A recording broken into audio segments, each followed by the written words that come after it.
Hallo und herzlich willkommen zurück zu einer neuen Folge von Let's Play der Stanley Parable. So, ich starte mal kurz den Timer. Die Folgen werden jetzt immer so 20 Minuten lang gehen. Ja, und wir sind in der nächsten Folge hier gespawnt nach einigen sehr brainfuck-mäßigen, creepigen, whatever Sachen. Wir sind wieder in unserem Büro, wo wir am Anfang schon waren. Und ja, dann geht's dann mal los. All of his co-workers were gone. What could it mean? Stanley decided to go to the meeting room. Perhaps he had simply missed a memo. Oh ja. Perhaps. He had simply missed a memo.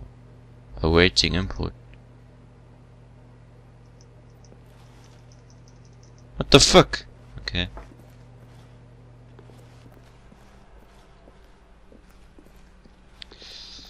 Dann geht es mal los. When Stanley came to a set of two open doors, he entered the door on his left. Gehen wir mal links.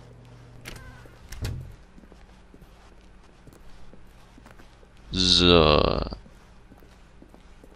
Yet there was not a single person here either.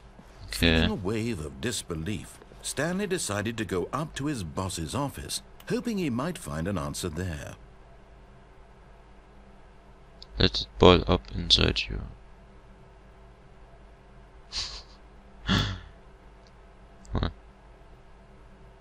Okay. Dann geht's mal weiter. Was steht hier? To do.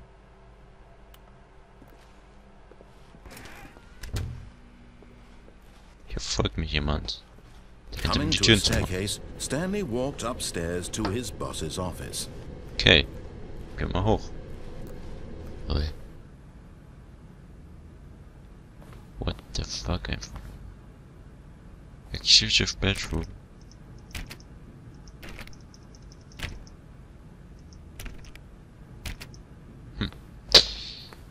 Ach ja.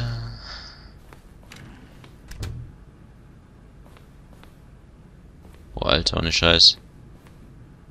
Bisschen creepy.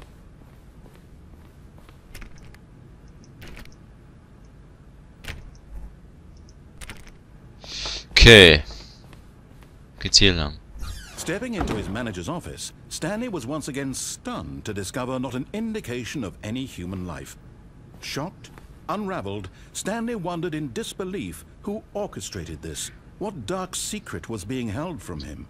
What he could not have known was that the keypad behind the boss's desk guarded the terrible truth that his boss had been keeping from him. And so the boss had assigned it an extra secret PIN number. 2845. But of course, Stanley couldn't possibly have known this. 2845. Okay.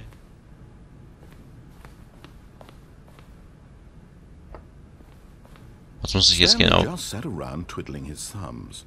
Trying to input anything on the device was useless, since he could never possibly know that the combination was 2845. Ach hier. Er konnte niemals wissen.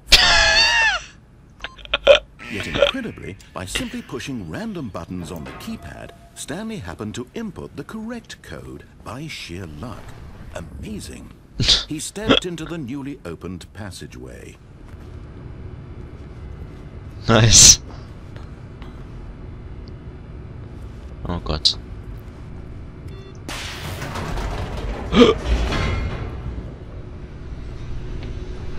Ach du Scheiße. Loading. Sehr gut.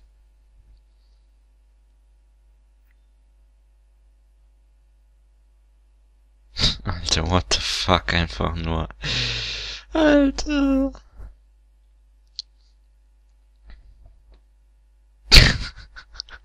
Er könnte niemals wissen.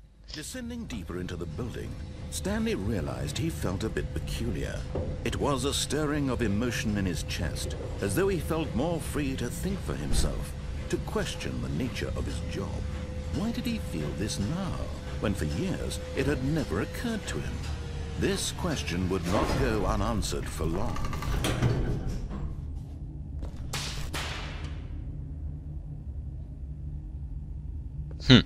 Okay, wo sind wir hier zum Teufel, verdammt nochmal? Stanley walked straight ahead through the large door that read Mind Control Facility. If light is on, call X 914 immediately. 914. Mind Control Facility. Escape. Mind Control Facility. Escape. Mind Control Facility. Facility. Escape. Escape. Escape. Schwere Entscheidung. Wir folgen einfach mal.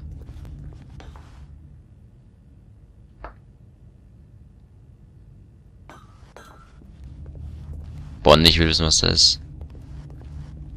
Although this passageway had the word escape written on it, the truth was that at the end of this hall, Stanley would meet his violent death. What?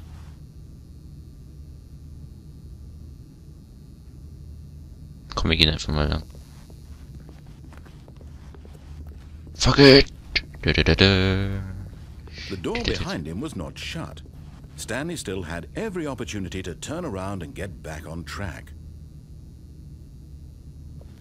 Ich will mal was. At this point, Stanley was making a conscious, concerted effort to walk forward and willingly confront his death.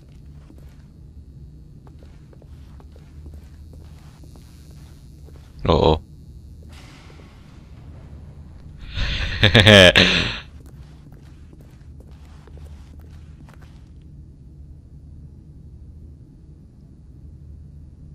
Huh.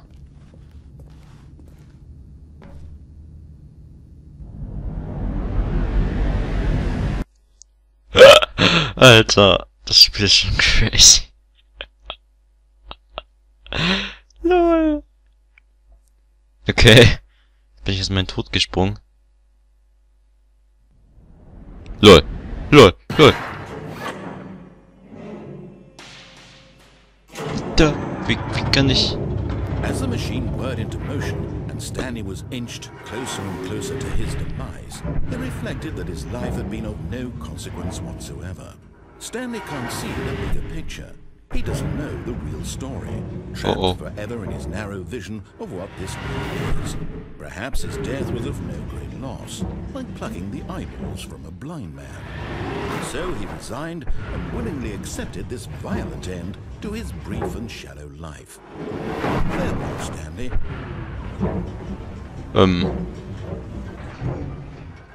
Nein! Farewell, Stanley, cried the narrator, as Stanley was led helplessly into the enormous metal jaws. In a single visceral instant, Stanley was obliterated, as the machine crushed every bone in his body, killing him instantly.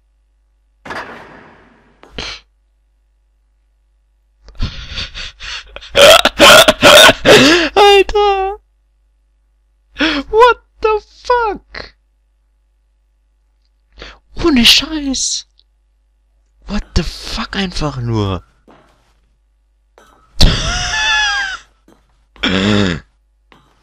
What the... Stanley Parable.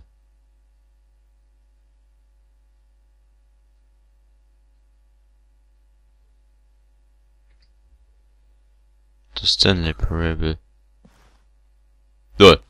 And yet it would be just a few minutes before Stanley would restart the game, back in his office, as alive as ever.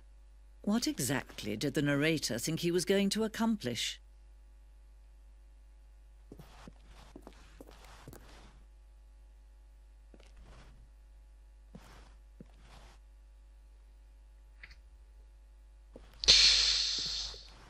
Alter.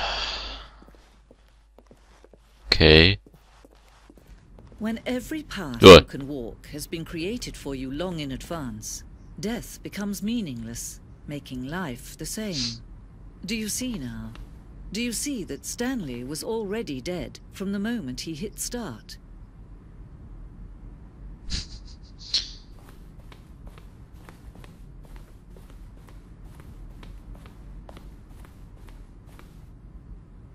Lol.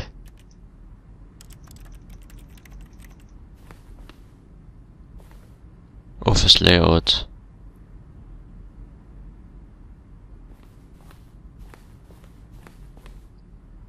corridor.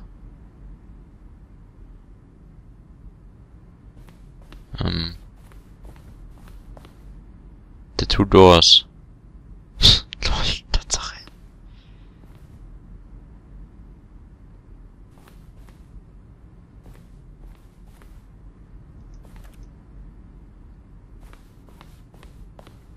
Was ist das hier? Achso. Filling camera. Office computers.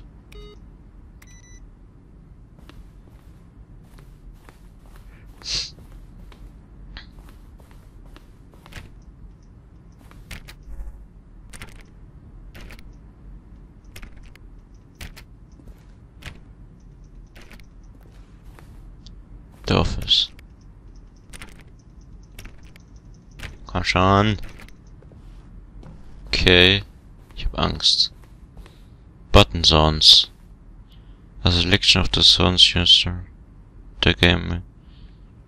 Each sound is a mix of keyboard strokiness. Okay.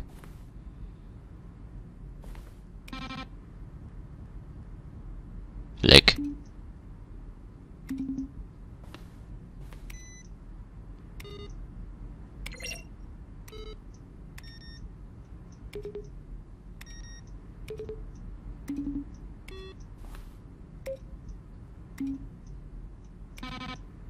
Fuck.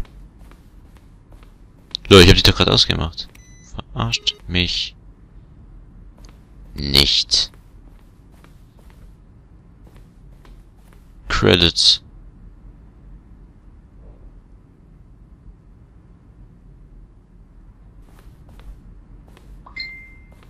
Ups.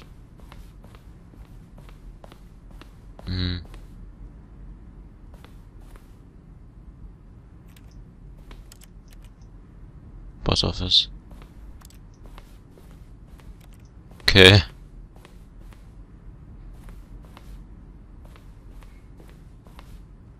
Office Clock. Ja. Okay. Employee Lounge. Underground. Tatsache. What the? Narration outtakes. This elevator for sure will get him right back on track to where we were. Oh, I don't know. How about they're throwing a surprise party for him for all his button pushing. Does that sound plausible to you? Stanley pushed the orange lever. Shows the separate time zones, 2 years of them. Clips from early takes are not used in the final game. Okay.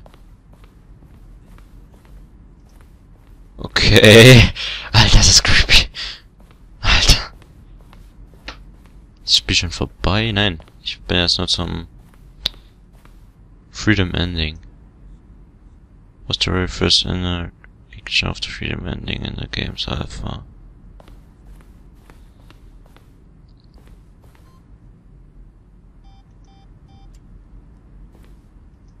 Da war gerade was. Ich will da nochmal. Ja, ich will den Knopf drücken. Hab ich jetzt verkackt?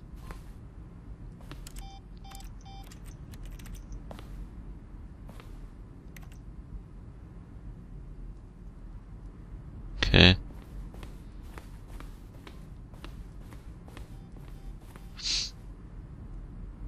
Mhm.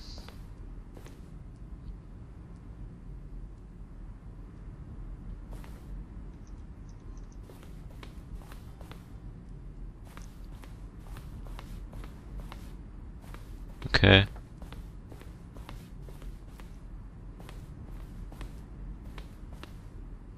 Game Design Markt. Alter, wie groß? Toll. Okay. Okay.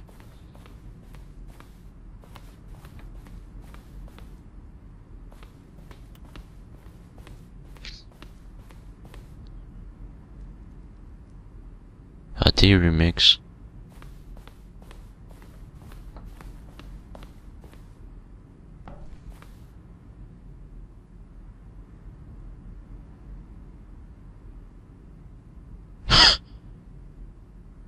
Kommst du?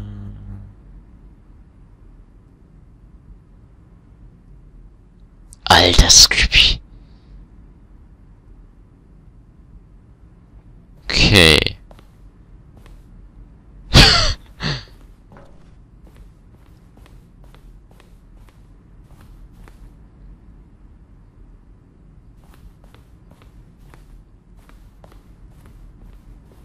Ah. Okay. Gut. Da war jetzt auch noch was, was ich übersehen habe. 100% sicher, das ist der Ausgang. Gehen wir mal hier hoch. So. Und zwar war das... What the fuck? Hier war ich noch gar nicht. The game is now paused. Begin, dann gehen wir hin. Achso.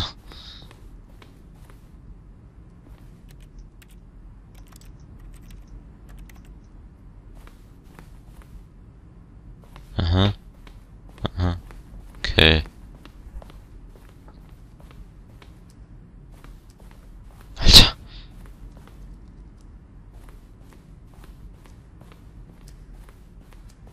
Ich habe Angst.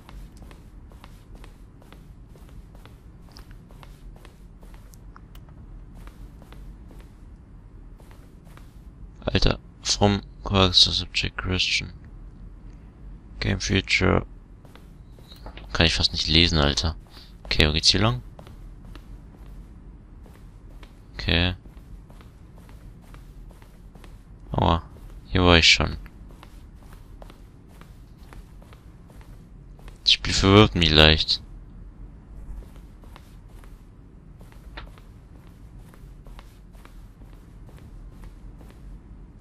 Ah, hier. Oh, look at these two. How they wish to destroy one another. How they wish to control one another. How they both wish to be free.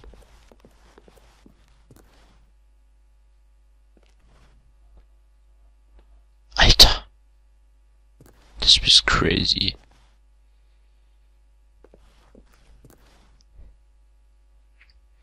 Richtig crazy. Can you see? Can you see how much they need one another? No, perhaps not. Sometimes these things cannot be seen. But listen to me. You can still save these two. You can stop the program before they both fail. Push escape and press quit. There's no other way to beat this game. As long as you move forward, you'll be walking someone else's path. Stop now and it'll be your only true choice. Whatever you do, choose it. Don't let time choose for you. Don't let time... Oh.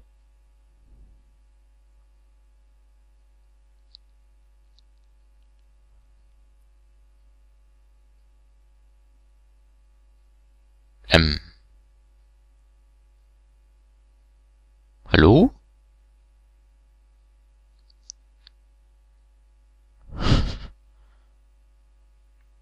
LOL. Der Game ist noch paused. Sieht so aus.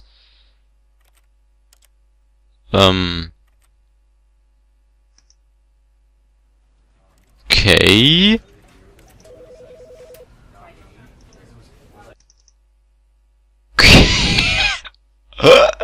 Alter, was für... Das Spiel ist richtig crazy. Ich glaube, das Spiel war jetzt hier aus, soviel ich weiß. Weil ich gestorben bin.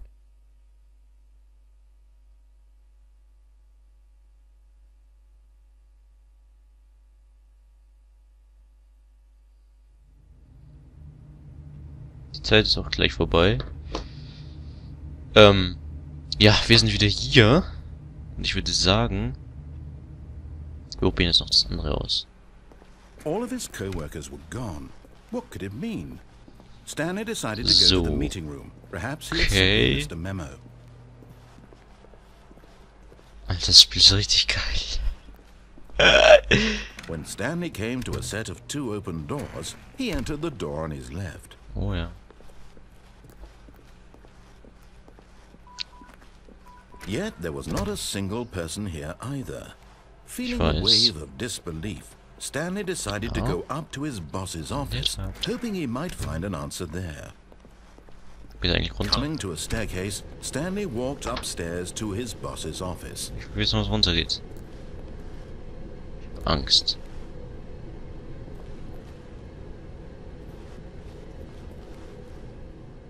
The fuck? But Stanley just couldn't do it. He considered the possibility of facing his boss, admitting he had left his post during work hours. He might be fired for that. And in such a competitive economy, why had he taken that risk? All because he believed everyone had vanished. His boss would think he was crazy. And then something occurred to Stanley. Maybe, he thought to himself, maybe I am crazy. All of my co-workers blinking mysteriously out of existence in a single moment for no reason at all. None of it made any logical sense. And as Stanley pondered this, he began to make other strange observations. For example, why couldn't he see his feet when he looked down? Why did doors close automatically behind him wherever he went? And for that matter, these rooms were starting to look pretty familiar. Were they simply repeating? No, Stanley said to himself, this is all too strange. This Verarsch mich can't be nicht. real. And at last, he came to the conclusion that had been on the tip of his tongue. He just hadn't found the words for it. I'm dreaming, he yelled. This is all a dream. Oh, what a relief Stanley felt to have finally found an answer, an explanation. His co-workers weren't actually gone. He wasn't going to lose his job. He wasn't crazy after all. And he thought to himself, I suppose I'll wake up soon. I'll have to go back to my boring real-life job pushing buttons. I may as well enjoy this while I'm still lucid. So, he imagined himself flying and began to gently float above the ground. LOL. Then he imagined himself soaring through space on a magical starfield, and it too appeared. It was so much fun. Fucking... Stanley marveled that he had still not woken up. How was he remaining so lucid? And then perhaps the strangest question of them all entered Stanley's head. One he was amazed he hadn't asked himself sooner. Why is there a voice in my head dictating everything that I'm doing and thinking? Now the voice was describing itself being considered by Stanley, who found it particularly strange. I'm dreaming about a voice describing me, thinking about how it's describing my thoughts, he thought. And while he thought it all very odd and wondered if this voice spoke to all people in their dreams, the truth was that, of course, this was not a dream. How could it be?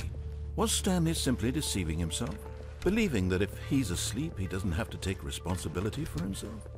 Stanley is as awake right now as he's ever been in his life.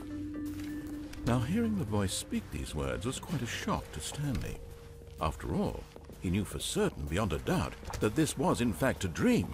Did the voice not see him float and make the magical stars just a moment ago? How else would the voice explain all that? This voice was a part of himself too. Surely, if he could just...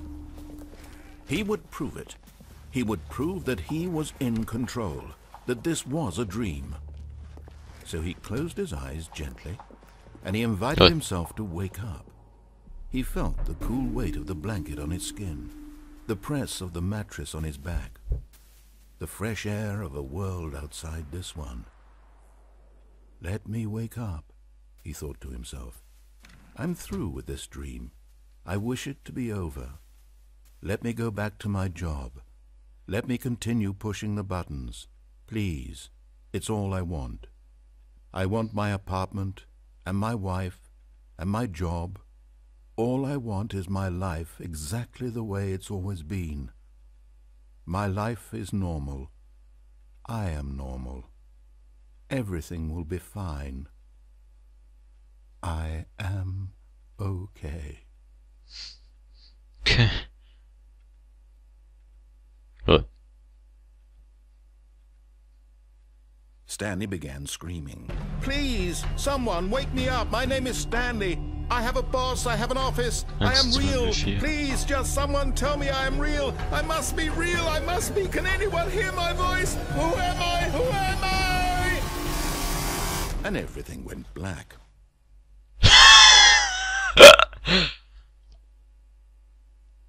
This is the story of a woman named Mariella. Mariella woke up on a day like any other. She arose, got dressed, gathered her belongings, and walked to her place of work. But on this particular day, her walk was interrupted by the body of a man who had stumbled through town talking and screaming to himself, and then collapsed dead on the sidewalk. And although she would soon turn to go call for an ambulance, for just a few brief moments she considered the strange man. He was obviously crazy, this much she knew. Everyone knows what crazy people look like. And in that moment, she thought to herself how lucky she was to be normal. I am sane. I am in control of my mind. I know what is real and what isn't. It was comforting to think this, and in a certain way, seeing this man made her feel better. But then she remembered the meeting she had scheduled for that day, the very important people whose impressions of her would affect her career, and by extension, the rest of her life. She had no time for this, so it was only a moment that she stood there, staring down at the body. And then she turned and ran.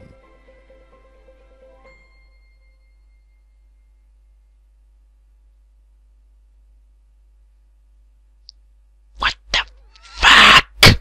Das meint mit Brainfuck, ja. Alter.